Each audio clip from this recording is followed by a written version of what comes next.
what I've been finding on colder mornings with the little diesel is that it's taking a lot of cranks to start up. And unlike the camper van, which doesn't really rely on glow plugs to start with the 2.5 turbo diesel, this little 1.3 Multijet 75 horsepower diesel does need the help of the glow plugs. So when it's freezing and below, it really feels like it needs new glow plugs. So I have a set of 4 Bosch glow plugs to fit to the Panda, and I am heading off to a friend's warehouse to escape the weather, where we're going to fit it, and hopefully it's going to be super easy.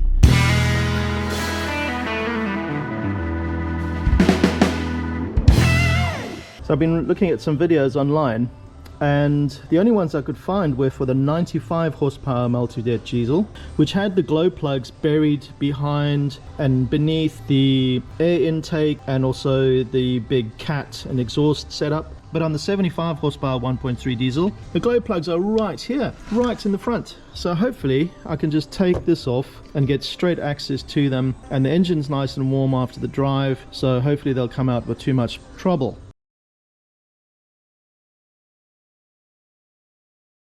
So on the side of the air intake is the MAF sensor, and that is fitted to the airbox with the 10mm. So we're just going to loosen those and hopefully not drop them into the engine bay. You see, these are kind of big screws. So this airbox is a little bit knackered, but it doesn't actually affect the airbox at all, because it's just plastic trim, which car manufacturers love nowadays. So that's it, just off. Make sure that it's clean inside there, which it is. Here are the 4 glow plugs right here at the front of the engine. So that's unbelievably accessible. And just looking at the top of the engine here, it's clear. There's no diesel leaks, no black death forming around the injectors, which means that the injector seals would be leaking. So there's no leaks there to worry about. It's the fuel rail at the back there, and these are the 4 glow plugs that I'm now going to remove.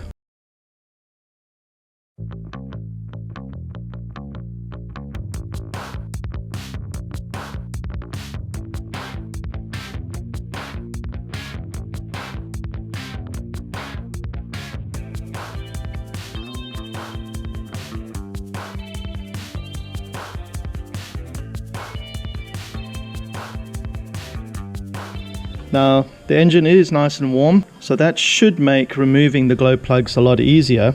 The last thing I want to do is actually break a glow plug off in the block. 4 Bosch glow plugs. Now to check the size that I need to remove these, I just need to pop open one of the new glow plugs. It has to be a deep socket that can go over the top of the glow plug over here and then attach itself there. Always have a cup of tea.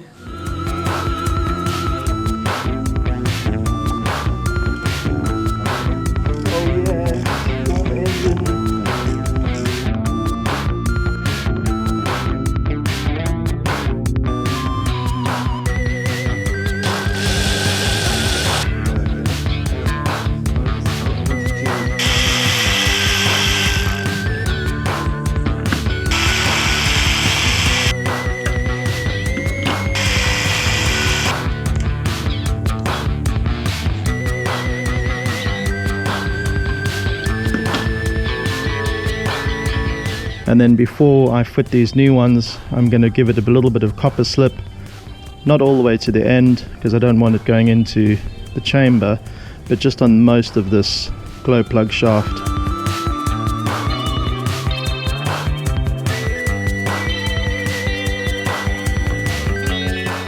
Okay, so that is the 4 glow plugs fitted. Super easy. I put a little bit of copper slip on there as well to make them easier to get out in future. So now I can just tighten them up. I think it's around about 9 Newton meters of torque, and then just pop on the connectors, put the airbags back on, and job done. Don't want to tighten these up too much.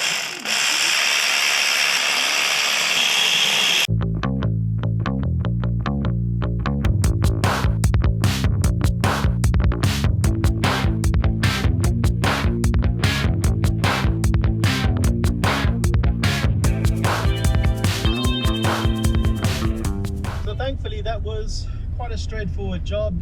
The easiest glow plugs that I've ever fitted to a diesel, which is a welcome change. Little Panda started up immediately.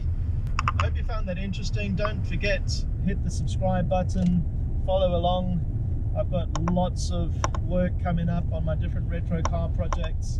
So yeah, see you around on the next video. I hope you enjoyed this video. Don't forget, give it a thumbs up, subscribe to the channel, and I'll catch you on the next one.